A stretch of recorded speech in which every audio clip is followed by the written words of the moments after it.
Контроль прямо.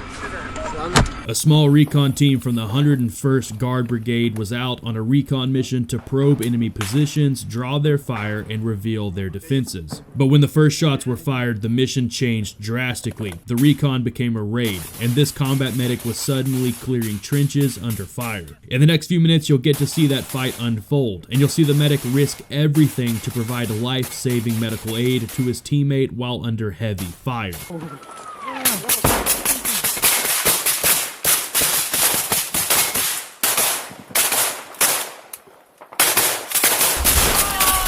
It was still dark when the call came down. The 101st Guard Brigade's reconnaissance company had been watching this stretch of Russian trench for days. Drone flights had revealed movement, muzzle flashes, and fresh digging. The enemy wasn't just holding the line, they were improving it. If the enemy was allowed to finish their fortifications, they could threaten the Ukrainian positions along this sector, and that couldn't be allowed. The mission was labeled as reconnaissance by fire. On paper, that meant probing the enemy's defenses, pushing close enough to draw return fire, forcing them to reveal their positions so artillery could adjust and infantry could plan a future assault. But every man on this patrol knew the truth of these types of operations. Once you're that close to the enemy's position, recon quickly becomes combat. The ground between here and the trench was uneven, a mix of frozen dirt, churned up mud, and shell craters from weeks of artillery exchanges. Somewhere beyond all that was the enemy, armed, alert, and waiting. The order came in. The patrol stepped off, disappearing into the shadows of the trees. The forest canopy was thin here, enough for the early sun to filter through in cold, pale shafts of light. The team moved in a staggered file, rifles angled toward the trench line ahead, boots crunching softly in the frozen dirt. At roughly 200 meters out from the trench, the lead scout suddenly stopped and dropped to his knee, a sign for everyone else in the train behind him to do the same. Through the gaps in the tree line, they could make out the angular shadow of a berm, and just beyond it, inside the Russian trench, they could see faint movement. The commander signaled to hold position. Above them, the Overwatch drone hovered, its camera panning slowly over the trench network. The live feed showed heat signatures, 4, maybe 5, clustered in the forward section, but more could definitely be deeper inside. The plan was still to probe, not to take the trench outright, but plans rarely survive first contact. A distant crack split the stillness, not from their rifles. This one came from the trench. A round snapped into the trees above the medic's head, showering him in bark. Instantly, the Ukrainians returned fire. The patrol erupted. Suppressed rifles spat short, controlled bursts. The medic leaned into his weapon, sighting in on a flicker of movement above the trench lip. 2 shots. The target dropped just out of sight. Some of the operators began lobbing 40mm rounds toward a dugout entrance. The explosions thudded into the earth, sending a burst of smoke and dirt. The Russians were certainly awake now. More rounds tore through the tree line, crackling and whining past helmets. The sound inside the medic's headset was chaos, overlapping radio calls, shouted range estimates, and the commander directing fire. Then came the call they were all dreading: advance. The patrol broke from the tree line in short rushes, bounding forward in teams of 2. One fired while the other sprinted ahead, diving into cover before returning fire. The medic's lungs burned from the cold air, his gear clattering with each stride. Every step brought him closer to the trench and deeper into the kill zone. At 30 meters out, the enemy's defensive fire intensified. An RPG streaked overhead and exploded in the trees behind them, showering the approach path with splinters and soil. They couldn't stay out here in the open for long. The commander pointed to a section of trench with a collapsed wall, a breach point. 2 operators reached it first, tossing grenades in before dropping down. The medic followed, boots hitting the packed dirt floor of the trench. The air was damp, the walls slick with frost. Somewhere ahead, rifle fire echoed through the narrow corridor. The reconnaissance by fire mission was officially over, and this was now a trench clearing operation.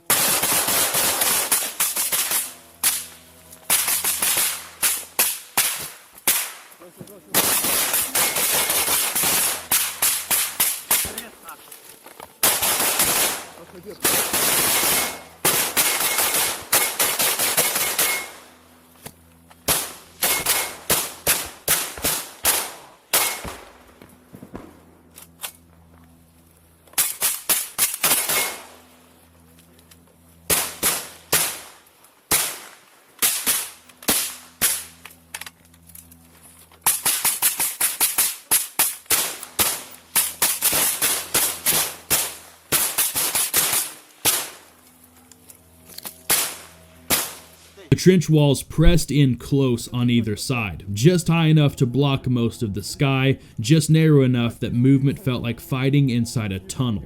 The team advanced in short bursts, 2 men pushing forward, clearing firing bays, while the rest held rear security. The medic moved near the middle of the formation, rifle high, scanning each turn before snapping into it. In a trench fight, the corner is always a gamble. Every bend could hide an enemy waiting for you at arm's length. Then it happened.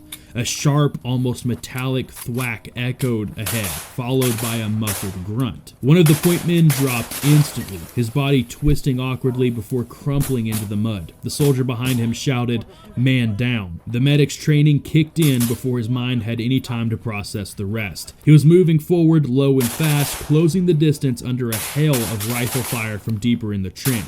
Dirt kicked up around his boots, splinters of frozen earth smacked into his faceplate. He reached the casualty and immediately read the signs. The man's legs were still moving weakly. The injury was in the lower back and pelvic region, the entry wound hidden by layers of combat gear. There was blood pooling under him fast and dark. Pelvic wounds are catastrophic. The body's largest blood vessels run through that area, and a soldier can bleed out in minutes. The medic needed to work now. Dropping his rifle onto its sling, he swung his medical pack around in one motion. His hands were already pulling out a tourniquet, gauze, and a pelvic binder.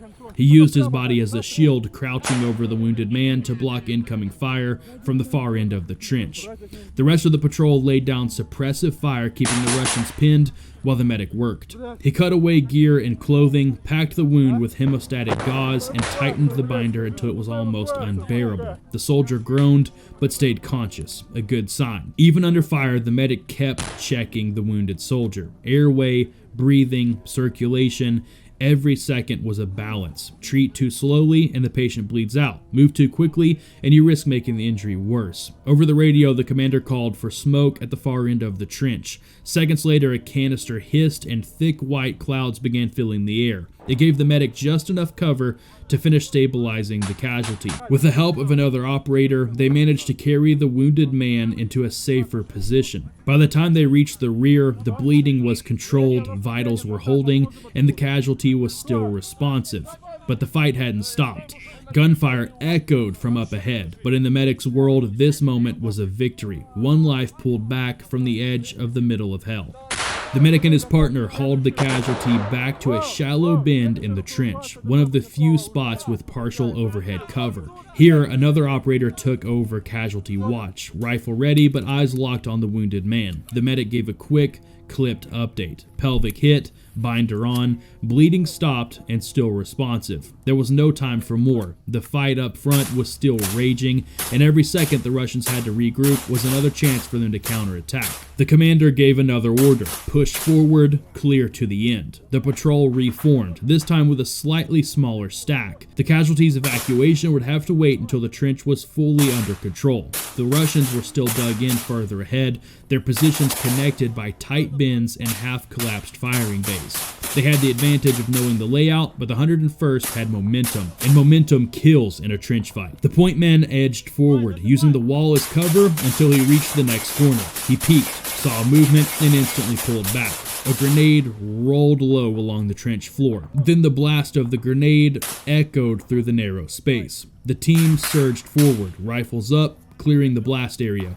One Russian fighter was down, another still clutching his weapon. Two burst ended the resistance. Every few meters they found signs of the enemy's hasty retreat. Abandoned helmets, scattered ammunition, ration packs, but there were still pockets of resistance. At one firing bay, a Russian rifle cracked off 2 shots, one slugging into the trench wall inches from the lead man's face. The response was immediate. 40mm grenades launched into the enemy's position, followed by a pair of short bursts to ensure it was all clear.